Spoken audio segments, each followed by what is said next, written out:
afternoon, Rider fans. I'm Kuchiri. Welcome back to the Kamen Riders Reviews podcast, where Frez, Sean, and I are going to be talking about 6 episodes worth of Kamen Rider and other Tokusatsu stuff because we realize how much more Gaim we got left. Chunky. Yeah. Chunky. Sorry I couldn't make the Zeets podcast. I got kidnapped by Shocker, and they tried to turn me into some sort of grasshopper man, but Lena saved me. From what I'm gathering, they're turning her into a wolf girl. Oh, goodness. Anyway. Oh, man. 55th anniversary stuff got announced. Yesterday was the 55th anniversary of Kamen Rider. They are officially calling this the Go year because Go is 5 in Japanese. And the Kamen Rider theme song has Go, let's go, you know. Ba-ba-ba-ba-ba-da-da. But we're getting official Agito and Kabuto. We're getting a Kabuto movie. Are those good We're getting ones? all the good stuff.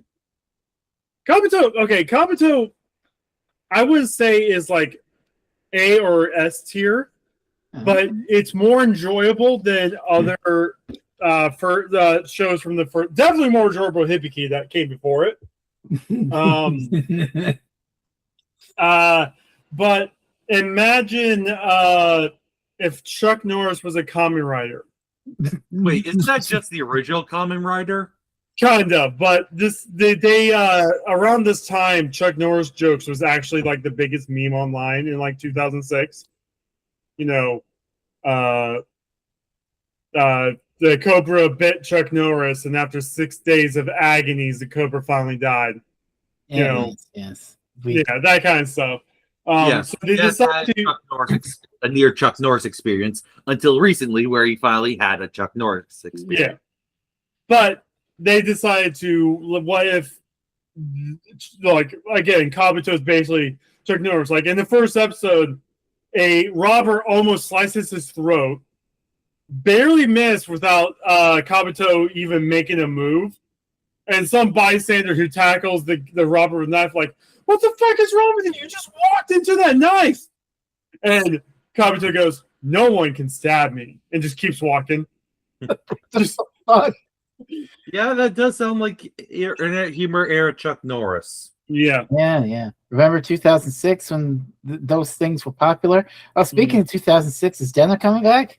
Yep. They're doing they announced they are doing a 25th anniversary Agito movie, which is why we're getting Agito. They're doing a 20th anniversary Kabuto movie, which is why we're getting Kabuto. And then they said, it's early. This isn't until 2027, but we're also going to do a 20th anniversary Dino movie. Here's the logo. And it's not a movie, it's going to be a full media rollout. Oh boy. So we're probably going to get a miniseries. We're probably going to get like a video game. We're probably going to get a movie. As you said, Japan really loves that hot guy with the glasses. They're going to give him probably anything he asks for, to come back for the 20th anniversary. And, I feel like he might just come back for the 20th. He came back for the 10th. But, and they're announcing that they're going to have more mature themed movies that are going to be across the world called Premium, Kamen Rider Premium. They're going to have actual anime in the style of Chojima Wants to Be a Kamen Rider or Future PI in Kamen Rider animation. And then they're also going to do more of these Legend Rider movies, like they're doing Agito and Kabuto. They're both falling under the Kamen Rider Chronicle moniker, which means a lot more if you guys watch X-Aid. But so this sounds like we're actually possibly getting a Build movie. Oh my god! Eventually, I'm maybe. It's not out of the picture. I know. The Japanese producers know how popular Build is over here. So there might be a chance. But you gotta remember, Build didn't get that much extra stuff around it like Gaim did. Here's my pitch. For 2029, we do a 01 10th anniversary movie and we give Naruto wings. Yeah, but isn't he dead? No. No, that's don't make me go into Kamen Rider others. No. You're thinking Hirobi, you're thinking Fuwa's dead. Yeah. Hirobi got rebuilt. So more than likely the other three got rebuilt according to the Suicide Squad of Kamen Riders. But anyway. All right. Well, we got a lot to talk about besides that. For some reason, we're starting still with the greater Tokusatsu expanded universe. Buy more toys, children. Yeah, Tokuja vs. Gaim. This is the second. Why do they call it that? This isn't a competition. It's not like the movie where they do all their crossover. Like this is like their crossover thing. But I mean, it implies that they're going to fight over something, but they don't. They team up and fight Mole Man. Yeah, but it's still a Vis movie, which is what their crossovers are. Yeah, Vis. Princess and Tokuja, Vis, Kamen Rider Gaim. Superhero time. Anyway, the fun magic train comes to Zawame, and I didn't realize until near the middle of the movie that this is the fucked up Sentai shit you talked about, where the hand pump is like, actually, you all fucking died. Yep. Yeah. No. Yeah. Again, they have to reiterate, they have no memories from before they were children. There's even like Wright said, yeah, no, we don't have any memories, and all we know is we used to play together as kids. That's it. That's the only memories we have. Yeah. They played around with the GFs. No. Oh God, that's a deep cut. No. But they are part of the Rainbow Line. Their enemies are the Shadow Line, and basically the Shadow Line, if it connects to a sea, because railroads, it will take over the sea, and it's very like JoJo-esque. Like they may go to a city where every 5 minutes everyone must fist fight the next person to them, closest to them or something. Basically every Shadow Line's conductor has their own sea power. Okay. So, that's why they made a big deal of, there's no Shadow Line here. Enjoy yourselves. Yay. Yeah. But they don't get to enjoy themselves because we get the movie villains to promote the movie, because this is all to promote the Showa versus Heisei movie. Which, why didn't we do this first? Because it would be awkward to just leave it by itself, but I don't know. It really doesn't matter. I mean, it doesn't really matter. You just be like, oh, here we go. Oh, who's that guy? You'll find out in the movie. Yeah. Yeah. I will say I'm kind of curious how the people watching this who aren't watching Gaim would react to this, because while I was very easily able to get into the Tokuja stuff, it very much goes straight through it. There's a lot of stuff in this movie that is deep into Kamen Rider Gaim shit. Yeah, and that's the thing. You watch it and like, oh, that seems. What's up with the forest? Why are these characters freaking out about this forest? What's with this shadowy president of this corporation? Maybe I should watch this show and buy some toys to find out. Mind you, this is also around like Tokuja episode 7, so hasn't been much to Tokuja, other than the fact, like in the last episode, one of them remembered the tree house that was in their town that they all hung out at, which is why she drew that picture of the tree house. It's funny. Okay, I know famously for us that which one was the one that got turned into Power Rangers for us? A bunch of them. No, the first one. The very first one. Kuro Sentai Jew Ranger. Jew Ranger. Yeah, okay. So that's what started all. But and then they turned into Power Rangers, as we know and love. Mm-hmm. And when I look at this Sentai squad, I'm reminded of Power Rangers, because the blue one's kind of dorky, the red one's the leader, and the yellow and the pink ones are the girls. Mm-hmm. It's just interesting. And the pink one's a little more girly, the yellow one's a little more tomboyish. They're numbers, because they're not colors, because they have the ability to swap colors. Which is wild, but okay. It does nothing.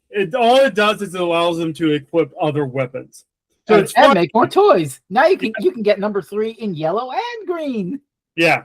So it's funny because in the early episodes, Red keeps on stealing pink for himself. And so she gets this massive broadsword she can barely carry in fights. Again, they are mentally 7-year-olds and they fight like they're mentally 7-year-olds. Oh, Like, you saw how they started that one fight as running at them as a train. Because they're playing. They are straight up playing. Oh god. It's adorable. Tokuger is one of the best sometimes. It's really cute. It's fun.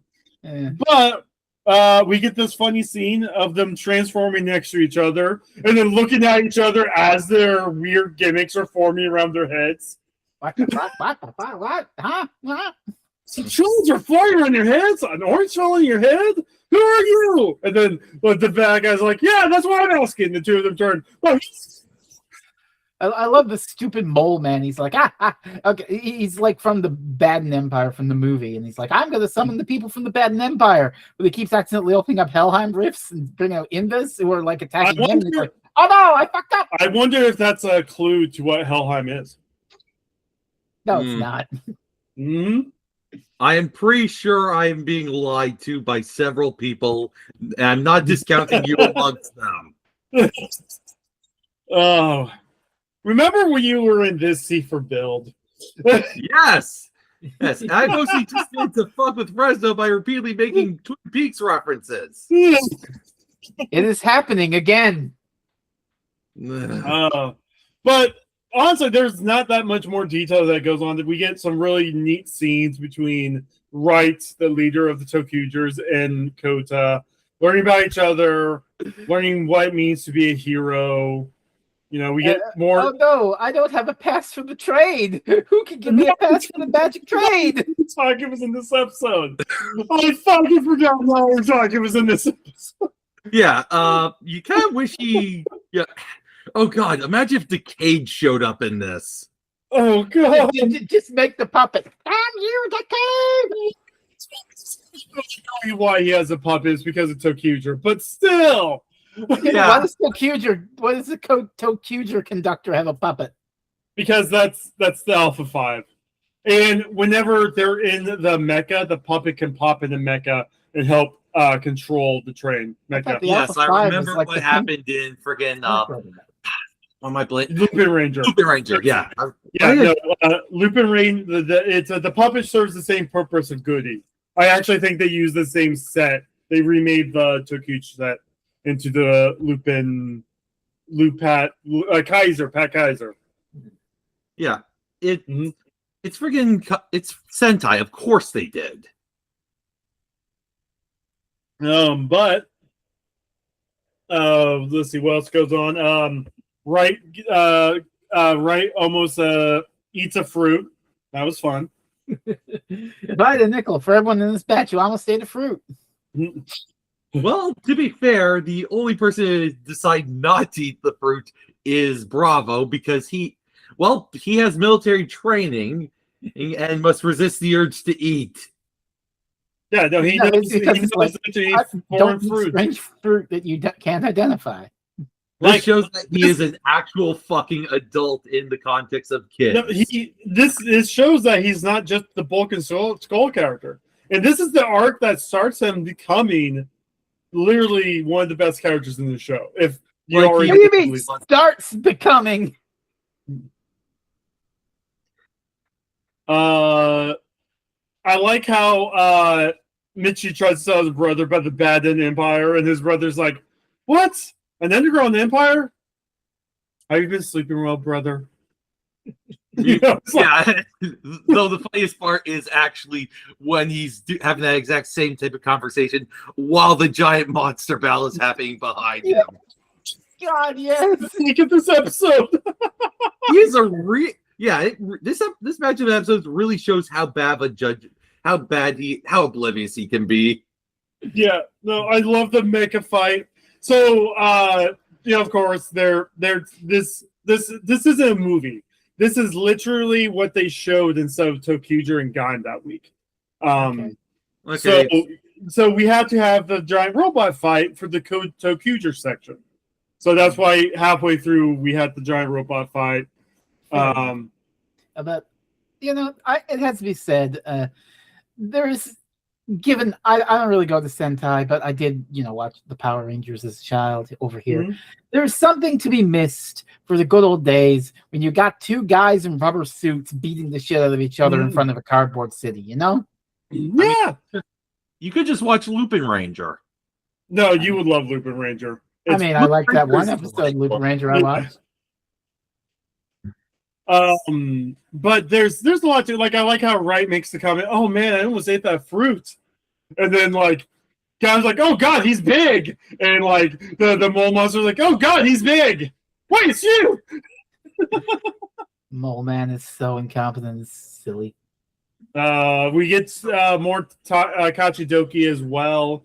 We get to see the broadsword combination with the gun, which honestly is so badass. Oh hell yeah, Triumph Arms is so cool. But also we get bad decisions from Koda. Oh, let's choose to protect Mai without telling her by tricking her onto the fun Tokuger train to drive far away from here. Which if I'm being honest, feels very much like a Michi move. It absolutely feels like a Michi move. Like, if he wasn't so possessive that he absolutely needed her to be in his presence 24 hours a day and love him forever, he'd absolutely pull that shit. Man, it's a good thing we don't have to talk about Michi's continuing spiral to villainy in his badge. When I told you guys 20 episodes ago, it gets worse. I'll betray anything and anyone. How is the literal, actual fascist less of a baddie than you, Mitchie? Which one? You'll have to be more specific. I don't. I really don't. So yeah, Mai gets on the train and they start going off, and somehow she gets off the train. It's a funny scene. You get to see the Tokugers interact with each other. Yeah, because the robot is like, okay, don't tell Mai that Koda put him on the train. Mai, are you sad because Koda tricked you onto the train? You silly goose of a robot. I don't know how I feel about this beat. Has this happened? I forget because I have the memory of Funko. Has this happened before? Has the Monster of the Week kidnapped Mai to be a damsel in distress? Does he? Yeah. No, Mai's been the damsel in distress. Yeah, but I mean, like actually kidnapped and tied up and all this shit. Oh, help me, Mario! Help!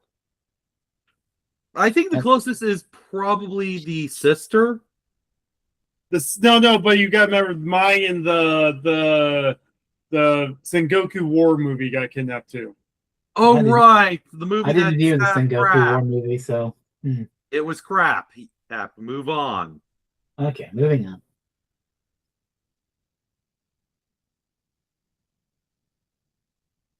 Once now. I'm trying to remember what else happened. They have a fight. Michi and Baron have to.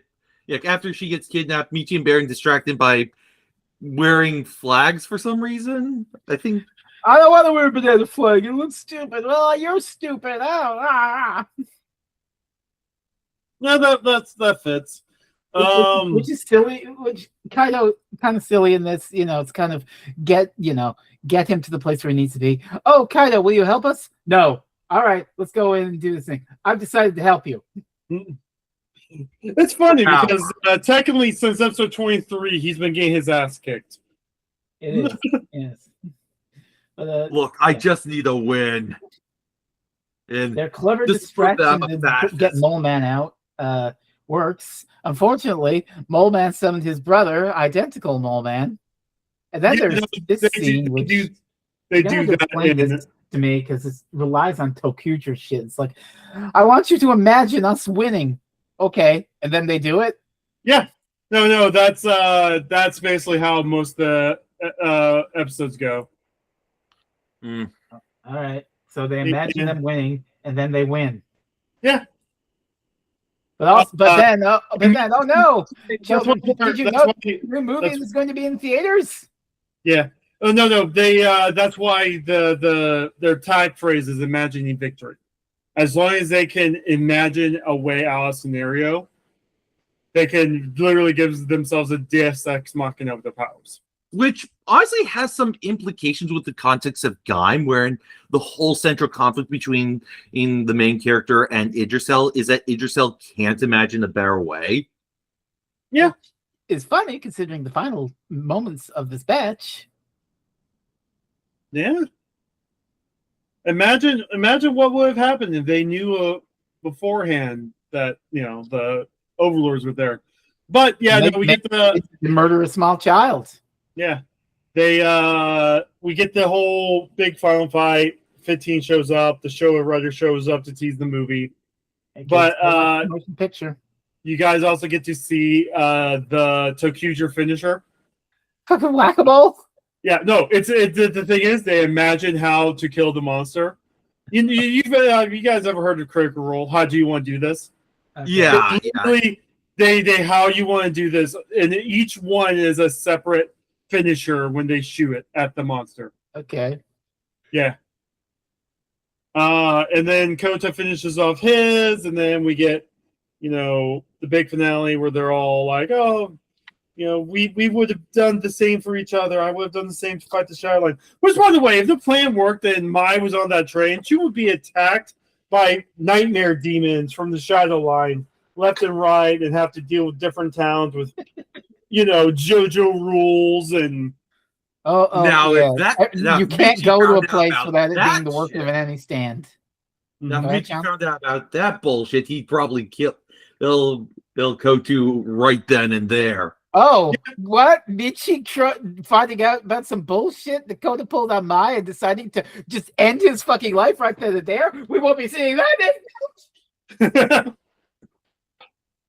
If I told you Michi gets worse from this one, I am not surprised. This, I saw those eyes. Those eyes are the eyes of a killer. What's the line from Halloween? Yeah. So at this point, okay, I'm just looking up. At this point, Michi is about as subtle as a factory that produces the flag of Denmark. Wait, what? A red flag factory. Oh. It's the joke.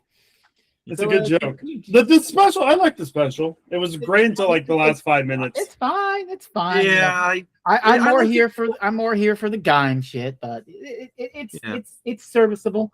It's a serviceable little crossover to get the Sentai fans hyped up, get the Rider fans hyped up, get some ticket sales for the new motion picture. Now, would you want to watch Tokuger after seeing this group? Maybe they're cute. Yeah, it's fine. I think I'm just trying. I liked it more than the Wizard movie. Yeah. and then now, Frez, whenever I said that the Ghost Sentai crossover was lazy, do you see why I said it was lazy? Yeah. Sean, the Ghost Geoja crossover amounted to less than 2 minutes of them crossing over in each other's episode with no reason for them to actually be crossing over. Yeah, that sounds extremely fucking lazy. It was. All right, so back to the batch. Baron's getting his ass kicked. As you do. Yeah. And the Overlord's continuing to talk in alien language, which as soon as the episode aired, apparently everyone was like, okay, I have a PhD in linguistics. Let's crack this shit. Yeah, no, literally, it even gets more in-depth than that. They actually found people that was making screen grabs of their own closed caption in Japan. Because some of the networks in Japan was doing the closed caption. Okay. And even though it wasn't translated, they still have you ever seen closed caption when like the language is just like it's still English, but someone says something and then it says like goose brown egg instead of what they actually said. Right. They were still getting the syllables. So they were able to like start piecing together the language really early on. Kamen Rider fans are fucking nerds. Oh, but I the include first us in this fight, umbrella, of course. the first fight, of course, is literally Demishu is going, is that enough? Maybe a little bit more. You're insignificant. And then Marika saves Baron, and he calls her a cheeky bitch. And then Redo is like, oh, those guys, huh? Okay. But yeah, that's Yeah. And Baron gets his ass kicked. Baron always gets his ass kicked. Mm. He wouldn't be Baron if he didn't. But I forgot what happened in this episode, and I just watched it. Yeah, because a lot happened in this batch. No, that's next episode. This is the we get a funny scene of Kota discovering what Peach does. Oh my god, I can hear everything. Oh wait, no. Before that, so we go to Michi. Yeah, Michi is doing his skulking stuff, and he's going to school when he's confronted by a kid. I don't think we ever get the name up. No. Jesus Christ, the scene. Yeah, he's going full Light Yagami. Yeah. Who do you see yourself in 10 years? I see myself as the living God. Yeah. Yeah, you thought I was your rival? We were rivals? Again, full Light Yagami. Oh my god. This guy. Again, if I told you guys, it gets worse. Yeah. The bottom is hell. Hell, I'm not surprised we're going deeper. God. Yeah, in the end, Michi's power. Yeah, the power he craves is influence. Mm-hmm. Which you gotta understand, it's part of his family line, and now he knows that he's going to be one of a billion people, and he gets to help choose the billion people. I'm one of the worthy. Yeah. And guess who's trying to stop him? Oh God. Oh man! Hey, Michi, look at me! I discovered an alternate way that we can try to save the world without having Yggdrasil kill everyone. Oh, that sounds pleasant, Kota. What a delight! I just love how Michi keeps thinking he has like this guy, like top tier, like these plans are like ultimate. There's no one that can stop me. And, just people stop them without any issue. Wait, how do you know all that shit? Oh, the DJ told me.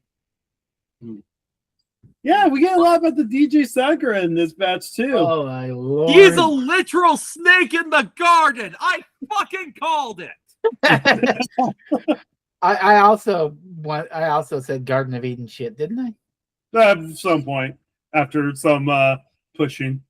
Yes, but yes, but that's a little later. But Michi immediately tells Yggdrasil like, "Oh, the DJ told all the shit he blabbed." And Mr. Michi, the perceptive, he notices when he's like, "Oh yeah, he said some shit about overlords." And Ryoba and the lady and Sid are all like, "Ooh." Well, actually, no, he doesn't say the word overlords, even though there's other invests out there. Mm-hmm. Well, that's enough to get him to go, uh-oh. Hey, yeah. But that's enough to get him to go, uh-oh. He knows. Sid, would you be a dear and do some waste disposal? Mm-hmm. That went great the last time you tried it. I wonder if it'll go good again. Yeah, Sid gets his ass kicked. Good. Child murdering bastard. Yep. And then our hero And then Kota gets his ass kicked by the overlords. Hey, I just want to talk. Oh, fuck. Oh, shit. Oh, goddamn. I do want to point out we get a scene of the overlords, and one of them, clearly the smarter of the two, this is Redu. That's the green Okay. one. The green one's Redu. And who's the red pissed off one we keep fighting this batch? Demishu. Bushido. Demishu. Demishu. I Yeah, but- wonder if there's any correlation between their colors and the colors of our riders. Really? Just but we get a scene with Sagara where Redu is reading the Japanese dictionary that is all over Helheim because of Kaito. Yeah. And we get a scene. Sagara shows up. He shows up as a snake. Oh my God. Kill time. And then when Kota finds him during the mind reading, Ledoux tells Demishu, I understand their language now. But again, we now have this fight. Well, it's not a fight. Kota's like, why are we fighting? Just listen to us. No, Stop. me kill. And then, and Redoux's like, we here a long time. We bored. You toy. You are toy? Also, given the fact that he just said, oh, their language is so simple, even a child could learn it. Him talking in broken Japanese is clearly just fucking with him.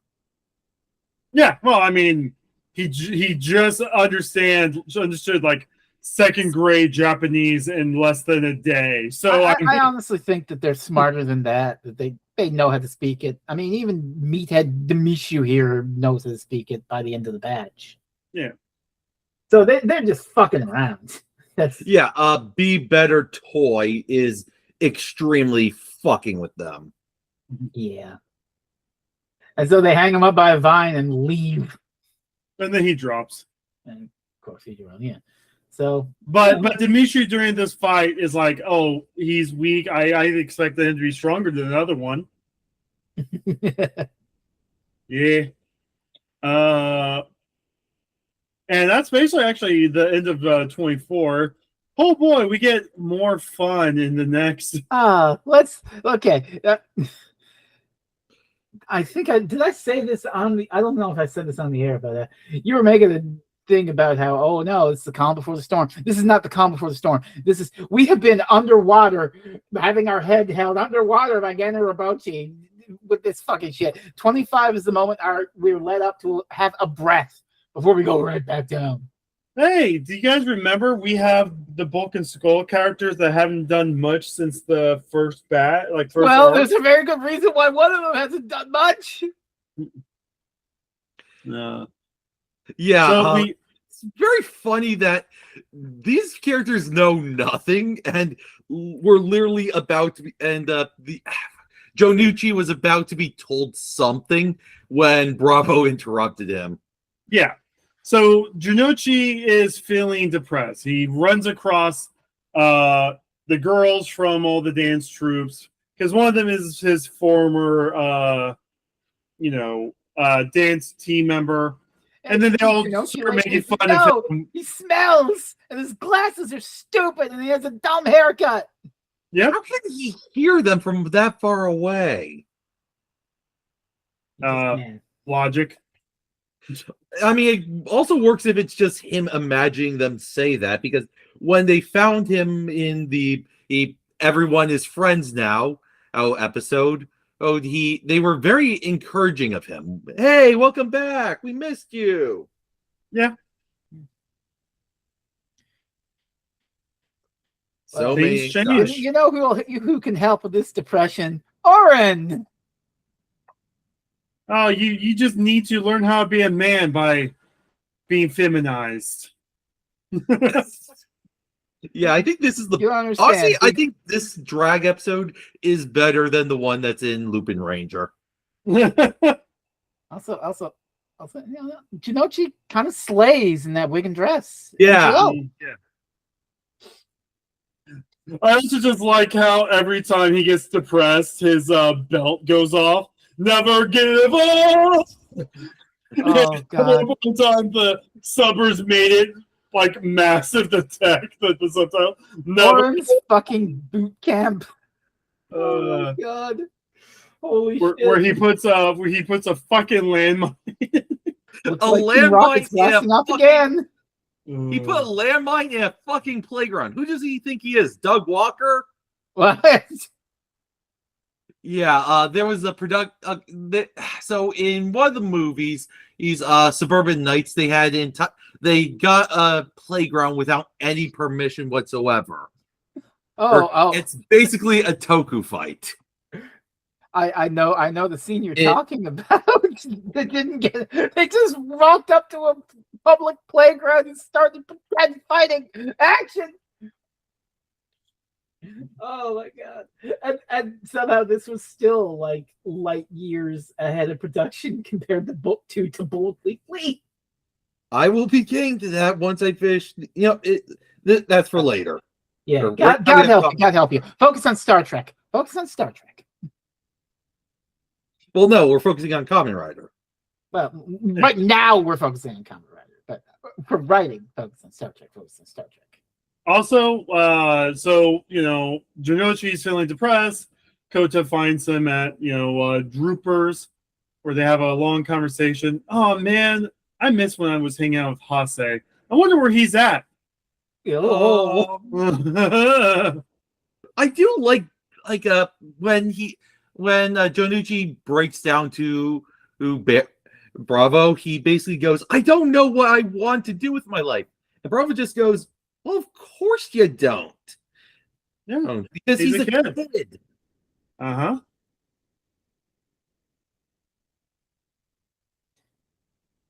Yeah, no, Oren has a lot more knowledge than you would think. He doesn't have enough knowledge to realize a situation and listen for 2 seconds. You're trying to pull my boy off the beaten path. No, I'm not. Action! Mm-hmm. What is going on? The shop owner is getting stepped on by his employee. And also, oh God, the shop owner is just oh fuck, the shop owner he takes Jinochi's feathered boa and starts taking selfies with it. No, he's getting stepped on by the other, like, it's a fetish thing. Oh. He's getting fetished. And then she beats the shit. Bravo. And then the fucking chase down the stairs when they both fall down the fucking stairs. Oh my God, what the fuck is going on? Back. Again, it's the goofy episode before the next wave of shit, hurricane. Yeah, because I mean, at the start of 26, there is another fucking shoe coming down from orbit to crash down upon us. But for now, Jinochi does a henshin, and he and Bravo do things, and we fight off the Inves. Yay! But also, they're a lot smarter than they seem, because they start to realize, hey, wait a minute, there's more Inves coming, but the Inves game isn't happening anymore. We shut it down with our propaganda shit. Well, maybe they're fighting each other. Why would they? There's no more rankings. Okay, I think they're beginning to realize that they're being used by Yggdrasil. Yeah, well, when the actual size 14 boot falls here in a few episodes, you must be talking about a different one, because there's one that's gonna fall right the fuck now. Yeah, no, we're and also I like how we're getting flashbacks to the previous shoes falling that I told you happened before the show started. Like what? The whole thing with because Takatora wants to save people and didn't want to help Ryoma do his research on ultimate power. Oh yeah, well that's Yeah.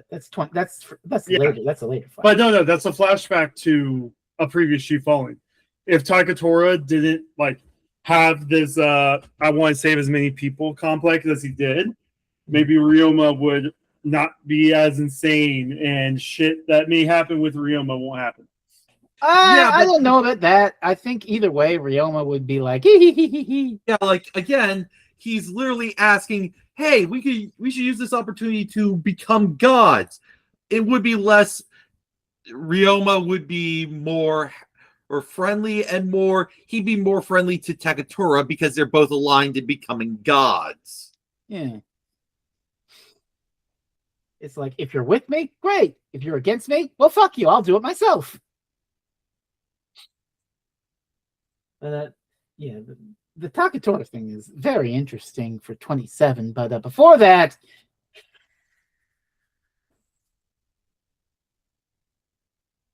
what happened before that? Top of 26, some heavy fucking shit happens. Again, I know I just watched all of these, but I'm like blanking. I just speed run all of them. So they come out and Mai comes and confronts. Oh, so we didn't talk the end of 25 where Gridian finally decides he's going to try and help out the gang, and he saves Bravo. Yeah, and Bravo jumps into a crack now that he knows about them. That doesn't get resolved until 27, but 26 we have Mai comes up and confronts Kota about all the secrets he's keeping, and he just flat out reveals everything. Yeah. And then Michi finds out, and worse, Michi finds out that Mai's going to tell everyone. Oh, Michi villain arc, he's spiraling. This crash out is going to have a body count. It already has an attempted body count. Holy shit. But I kind of love it. I kind of like this for read because, you know, it shows the contrast between Kota and Michi. Michi's like, no, Mai is this delicate little flower. We can't do anything to make her sad. So I have to lie, cheat, steal, and kill in order to prevent her from having her feelings hurt. Whereas Kota, you know, tells her that's eating him up inside. Mai, she handles it, and she's like, it's okay. You don't have to bear this burden alone. I'll bear it with you. I can handle it. Yeah. She's not the dainty little daisy you think she is, Michi. I like how she, Kota's like, I know if you want to hate me, there's a reason why I can't be around you guys anymore, and it's because of this. And then, like, she just literally just hugs him. Like, I love it. It's adorable. Yeah. Generabochi is good at writing. And then we also get a scene sometime between Kota and Mai, where, you know, again, they really want to play up that, you know, Mai has options. Yeah, Michi found out that... I'm sorry. Can we talk about the fucking thing where Michi and Mai are like at a desk and there's fucking Sakura petals falling? He's like having this romantic vision of her. Yeah. Yeah, no, if in a perfect world, he would have her all to himself, and there would be no one else on Earth but them. Yeah. If he found out that Baron was an actual option for her, he'd have probably killed him instead of letting him get away with it. Yeah. Mm-hmm. But there's a lot that's going down. So, Mai's going to tell everyone the truth. So Michi has no choice but to unleash a bunch of invas on everyone and create a fucking panic because the truth must be kept. She's my precious.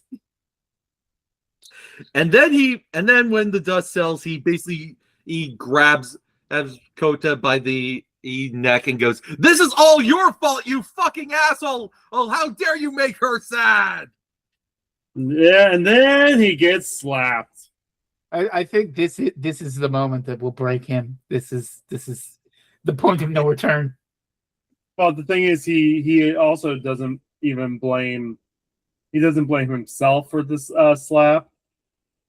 You know, he blames everyone but him is at fault because he's perfect. He's worthy of being saved, unlike the other peons who deserve to be called. Yeah.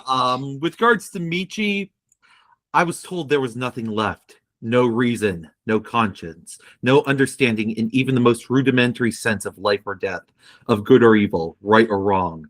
I met this child with this blank, pale, emotionless face, and the blackest eyes, the devil's eyes. I Uh, spent months trying to reach him, and then another or a couple months trying to keep him locked up because I realized that what was living behind that boy's eyes was purely and simply evil. cool. Halloween's a fucking banger movie. Hmm. But, this is probably the breaking point for me. I mean, Coda even gets between them. It's, okay, don't be too hard on him. You know. No, be harder on him. Be harder on him, yes, but Coda is that kind. Kota still doesn't know that Michi has tried to kill him like 3 times now. Well, we're gonna add to that count. Because this is the moment where Michi basically comes up to the 3 chuckle fucks who are in Yggdrasil, who are in it for power, and is like, "Yeah, I know your little scheme. I'm in. We'll play the plan by my rules, fuckers." So, yep. he's working not only to betray Coda because the spy, he's probably going to betray his brother too. Oh, I mean, he was already planning on betraying his brother. He already betrayed his brother. Yeah. Well, I mean, on that big fundamental level of no, you don't get to be in charge. Ha ha ha. Well, it's also, I mean, he clearly thinks he's the mastermind of everything.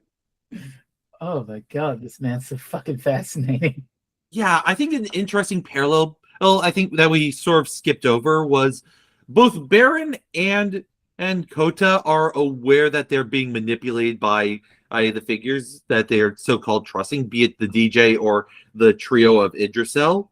And they're claiming that they're using the others to their advantage, which Michi is also claiming, and this is gonna bite everyone, including the people who they are who are manipulating them in the ass. What a tangled web we weave. Mm-hmm. So we're gonna have a little plan. Let's go find the overlords. Come on, Michi, let's go find them. I used the peach. They're 7 kilometers that way. Yeah. Michi, 7 kilometers that way. 7 kilometers that way. Let's go fuck them up. What's also fun is we forgot bringing this up. They're actually using the powers like attended. So like, oh, I can just run past you. Super speed. Why does he keep getting away? Super speed. CWA. We watched the CW Flash and took notes. Mm. You're very happy, I'm sure. Yeah. No. So we also. So fun story. Baron wasn't supposed to get any more forms. Oh. He was only supposed to get banana and mango. But because he was so popular and his toy was selling, they decided to give him the whatchamacallit? Genesis Dragon. Lemon soda? Yeah. Yeah, I like this. It's like Ryo was like, well, that's all the use we've got out of Kaito. And the lady's like, hey, actually, let's give him another shot. Yeah. She has a crush. She has a type. Which it's stranger danger, but gives him the belt. And then is this Knuckle or is this one of the other Baron guy? It's Knuckle, isn't it? Yeah, Knuckle. Yeah. Zach. Zach. Yeah. Hey, who was that lady? Oh, she's from Yggdrasil. I'm working with them. Why the fuck would you do that? Because the weak deserve to be crushed under my heel. Seriously, what is it about dance that brings in the most fucked up of people? Who knows? Kaito, you are uniquely fucked up. I get that most of the people who do dance aren't really fucked up, even in the context of Kamen Rider Gaim, but that dragged 2 complete and utter fuckos. What the fuck? Sure, Seto Kaiba wanted to be the best, but he wasn't like, I'm gonna fucking kill people to win the card games. Well, maybe Yugi Moto was, I'm going to kill people and play card games, but that was usually in the context of they are literally holding me at gunpoint. Well, yeah, well, that's season 0 is an entirely different beast. Oh wait, hey, Maximilian Pegasus, Yeah. and that's before you even get to the ancient Egypt, the filler arc with the cult people, well, involving the pentagrams and the circle. Oh yeah. You Let's mean fun the seals times. of Orichalcos? The seal of Orichalcos. Anyway, so Baron turns into lemon energy, gets the upper hand against Mishu. Gets told by Demiki's so pissed off that he gets he gets wounded. He gets wounded by a lowly ape. Ridu tells the Mishu, "You better stop touching the human. Roshro doesn't want you to touch humans." Oh, Wait, I wonder who that could be. Surely not the imposing figure we see next patch. Yeah. So while Baron is proving that he is the strongest and that might makes right or whatever the fuck. Oh no, Kaito has fallen into a trap. Okay, take the shot. Oh no! Look out, Kaito! Look. Kota. Not Kaito, Kota. Sorry. Look out, Kota! Ah, I've been shot. Oh, but I protected you, my friend. Mm-hmm. There's a fight with Peach and Wins. Triumph Arms, blam, blammo. No, it was like, oh, how are you stronger? It's not just the Genesis core. It's like, Yeah. you made me like Oh this. God, we didn't talk about the scene where the DJ talks to the trio. God. So Let's go back and talk about that. That's very good. So Professor Ryoma believes that Helheim is an entity that shows up multiple times through human history, usually with some story of some forbidden fruit. Let me guess, they fucking built the pyramids too. Is that it? Well, was there fruit involved with the pyramids? Maybe no, not. But it's that same sort of Von Daniken bullshit. Everything in history can be explained by this weird alien thing. I mean, this is Kamen Rider. That may very well be true. That's true.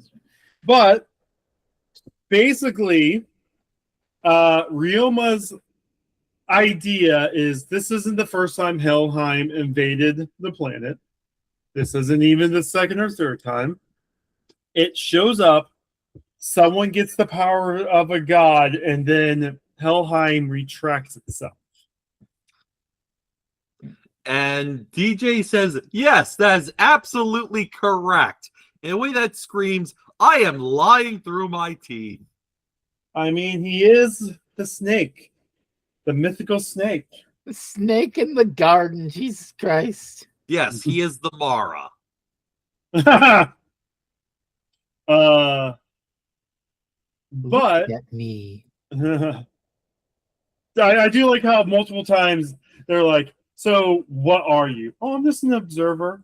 I don't like how you guys are kind of like have the unfair advantage. So I've been helping out Kota for my own goals. Oh, hey, someone in the forest has the forbidden fruit if you want to take it from them. Oh, by the way, that line right there is when the Payless shoe store fell. Oh boy. And I wonder who has a forbidden fruit that we saw in this batch of episodes. Which one of them is Apple? None of them are Apple. They're all. Okay. I know you were going there. Don't worry, we'll deal with Apple arms in the movies. Oh well, yeah. So going back forward, whatever the fuck. Podcasts are linear and time is bendable. So Kota shows up to Kaido. Hey, stop fighting! What the fuck did you say to me? Stop. Basically, fighting. well, see, Kota believes that they could have had an honest talk with these guys before Kaito attacked them, not realizing Kaito actually did try to have a conversation with them at first and was attacked because trying to talk to them was an insult. Yeah. Well, I mean, that's the utopian nature of Kaito. We can understand each other if we talk to one another. Yes. Yeah. I get it. Well, the only way to get him is to beat it out of him. So let's go Triumph Arms. And so take the shot, Michi. Well, no, Michi's like, well, if Kota doesn't return from the forest, then I will have mine to myself. If he doesn't return from the forest. You made my cry. For this you die. Yeah, no. It's the cardinal fucking sin of Tokusatsu.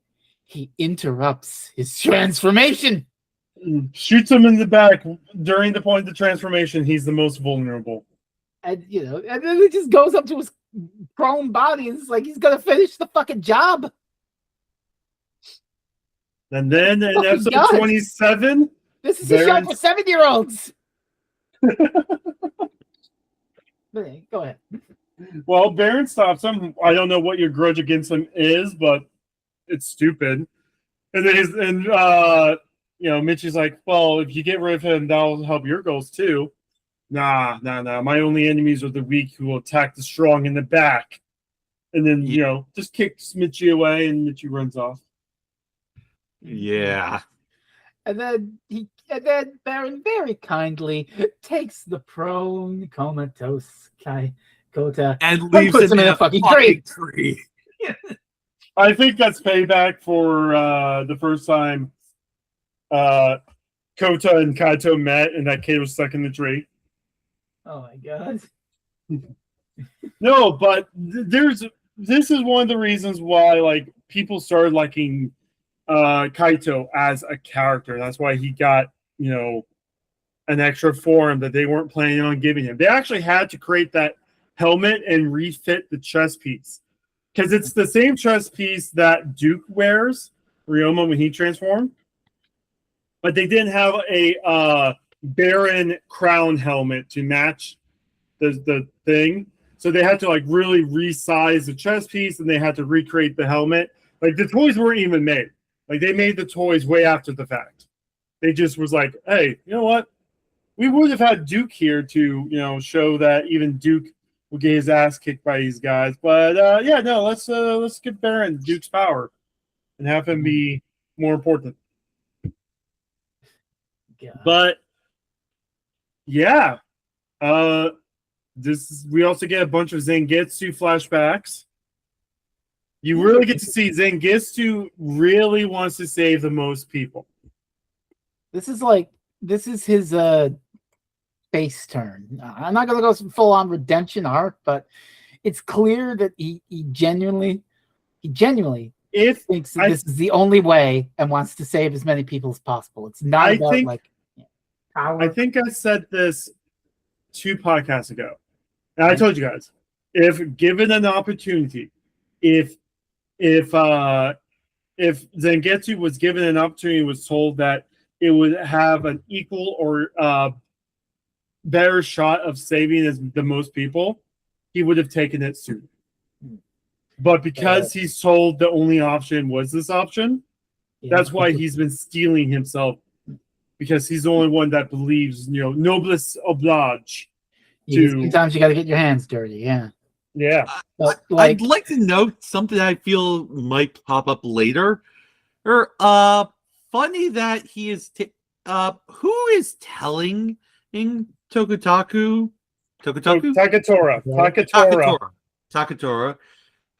that they only have enough time to make 1 billion riders? Ryoma. You know who? Ryoma. Yes. Funny. So the guy who is not so much interested in finding a means of saving as many people as possible. Takatora don't know that. Yeah, Takatora doesn't know that. But so he's being told that they only have enough time to save 1 billion people.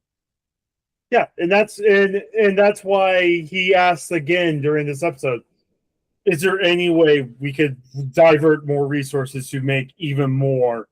And no, there's a rare metal, Gaimanium, that we only have so much of. Gaimanium. I made that up, but he's like, there's only so much of a rare metal that we can make. Uh-huh. Yeah. I'm just saying that he'd have a very good reason not to want to save as many people as possible, or at the very least to use the resources not to save as many people as possible. No, Because he's a fascist fuckhead who wants power and to that's destroy what the weak. Sagara says. Even, You know, you're a billion doing is this- easier to rule over than 7 billion. So Sagara straight up tells us that he knows that Ryoma isn't doing research to save the world. He's still trying to gain some sort of ultimate power. That was part of the scene, and Ryoma's like, "Oh yeah, you caught on, didn't you?" Mhm. But so Demushu, who's pissed off that he got hurt by the Red Warriors, starts attacking Niggerstill. Where's the red one? Bring him out or I kill you. Mm-hmm. And oh yeah, and of course, while all this is happening, we get the best shit. So Kota's out in the middle of the forest. She's trying. I guess he doesn't have the bike, so it's like, okay, I just got to make. He's just not using it. Whatever, but he doesn't. But who does he fight? But Orin, who jumped into a crack a few episodes ago and is now lost and hungry. Almost eats a fruit, but thinks better of it because of his military training. And then we get this. And he's so tsundere. It's like, oh, would you like some food? Here's some food. Oh, that looks delicious. You can't hire the services of a military mind like mine with just one rice ball. Okay, bye. Wait. No, he doesn't. Yeah. He says it in French. Un moment, monsieur. Oh God, he's so good. Yeah, we now basically have Orin on our side from now on. Oh, yeah. Bless. You feed him, he's yours. He's like a cat. Yeah. Well, Orin's like, oh wait, we're in this forest. If I follow you, we'll find the White Warrior again. What are the odds of that happening? Yourself. Red alert! Red alert! There's a fucking Invest attacking the camp. I'll go. But so the Invest attacking Gaim and Takatora teams up. Takatora orders Bravo to protect the people. Yes, sir. Ooh, it's you. It would be very delightful if this show ended with Takatora and Bravo ending up together. That would be delightful. He's the drama between men. But I do like we actually get a team up with Zangetsu and Gaim here against Demushu. They're building towards that face turn because once the fight is done, because Demushu retreats on orders from what's his face, mysterious stone throne man. Mm-hmm. And it's like, hey, we got to track him down and talk to him. Maybe we can, stop them from controlling. Yeah, he tells me, basically they control the forest. So if we can get through to them, maybe we can save people. And it's like, oh, we can actually save people? Yeah, that's a good idea. I'm willing to try that. But then fucking Sid interferes because it's like, oh no, if Takatora realizes that, then I don't get infinite power to cull the weak. Yeah. Fucking Sid. It's always fucking Sid, What are you doing? Oh, I'm capturing Kazuragi and Kona, just like he told me to. Chill. Well, stop it. Ooh, but why would I stop it? It's so much fun to defy your orders. Yeah. Murdering shit. Yeah, no. So, by the way, the conversation between the Stone Throne guy and Demushu was, I told you not to touch outsiders. Come. Oh, by the way, Orin getting one-shotted and falling into Takatora's arms. Yeah. Oh, and also being thrown into the portal and kisses the screen brick in the screen. Oh, that's delightful. I love him so much. How could you hate Bravo? Well, you could hate him for being a propaganda of the fascist regime trying to kill everyone for the greater good, but but he doesn't know he's propaganda for the fascist regime trying to kill everyone. He's just a little guy. He's just a little guy. It's his birthday. I think But that's- yeah, we end up getting a whole thing where it's like, oh, I guess it's time to put the wounded warrior to rest in regards to Takatora. No. And Well, time is to more than- betray him and gain more ultimate power. Yeah, so who knows what's going to happen this batch? Well, we'll find out in 2 weeks' Things aren't time. things might not be looking good for Takatora. The next I time think- preview has Michi's crash out is getting even worse. It's a long way down to hell, Michi. Anyway, so thoughts on this batch? Holy shit. Okay, well the Uh, Tokuja crossover was fine, but the batch is again, it's good to be back to Gaim because it's so crunchy and interesting and full of all this shit. Koda and Mai and the way that played out, the comedy with Jinochi, this whole thing with Takatora, the bullshit with the overlords and whatever the fuck Sagaro's deal is, the fucking devil maybe. This is peak Rider. This is peak. it's not. If I'm being honest, I think I prefer Zets to this, but damn, is this good? Oh God, no. When before Reiwa, like we were still saying this during build. I know how much you love build, but build we were still saying that if you're going to watch Rider, you need to watch God. Like even when build was airing, because I understand. I know you love build, but build wasn't the favorite at the time. It's gotten more love now. As it But- should. Need a drama between men. Yeah. And before Reiwa, like now people say you need to watch Geets, you need to watch Gav, you need to watch Zeets. Like things have changed in 10 years. So yes, Zeets is doing a lot better now, but you know. Yeah. No, this was great. I really love the Tokuja Gaim crossover. I forgot the Showa thing happened. That does really take away from the episode. I wish we didn't have that scene with the Showa riders in 15. But you have to promote the new motion picture to get the You children. could have just had Gaim and Rider, and like halfway through during the commercial when it broke for commercial, just had the trailer for it. You didn't have to do that anyway. But this batch is great. We are we're about ready to get to the end game. Oh my god.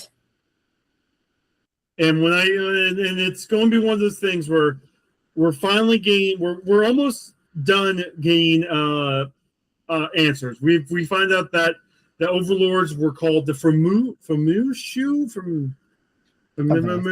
something like the Redo brings it up. Sorry, let me get that. The Famushimu. That's the name of the race. That's the name of the race. Anyway, yeah, we're getting to know more of that. We're now being introduced to their king, who likely, if DJ Sagara is telling the truth, is the current holder of the forbidden fruit. If Sagara is telling the truth. And that's a big if. I mean, why would he lie? Thinking. But we got 5 more episodes for our next batch in a couple weeks. I believe let's just get done with this arc. So we're doing 38 to 32. Michi crashed that arc. One of the episodes is not canon, but it's still a fun watch. I see. It's super. Again, they like to promote their summer movies. So there's so the World Cup was going on this year, and so we get a random soccer episode that makes no sense and is not tied to the rest of the episodes, but to promote the movie.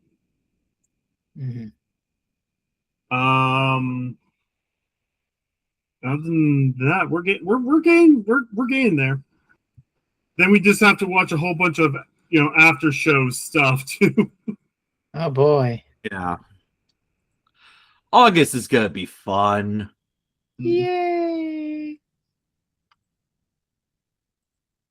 Speaking of random dates and times, Mondays and Thursdays, what's going on? Well, we have finished Donkey Kong Country 3 105% on Thursday. That was a fun time. And going back to Little Good Two Shoes on Monday, I have no goddamn idea what I'm doing next Thursday. I have to look at the list and figure something the hell out, but I'm sure I'll find something good. Books. Yeah, I'm currently working on the About Space sample player with Lamech Tier. We should have the tentative goal on. We actually have a tentative release date for the book version of Back to the 11th Hour. Give me 1 sec. I have to pull it up. We just had this chat. Sorry, I'm just going through. Yep. June 26th is our goal, which is Amy and Rory's 16th wedding anniversary. Oh, that's so lovely. Yeah, so the goal is to have it published by June 26th. I am also working on a book called An Objective Arbiter of Reality, which is about Channel Awesome and the rise of fascism in the early 21st century. And also, Quantum Leap Reviews is coming back for we're approaching the 25th episode, but for episode 24, someone has to watch a certain episode of Enterprise. And I know you had to watch part of it for work. Yeah, that's not happening until Friday, so yep. And there's also a Madoka Magica podcast that's been pushed back to May because Easter fucked me in the ass.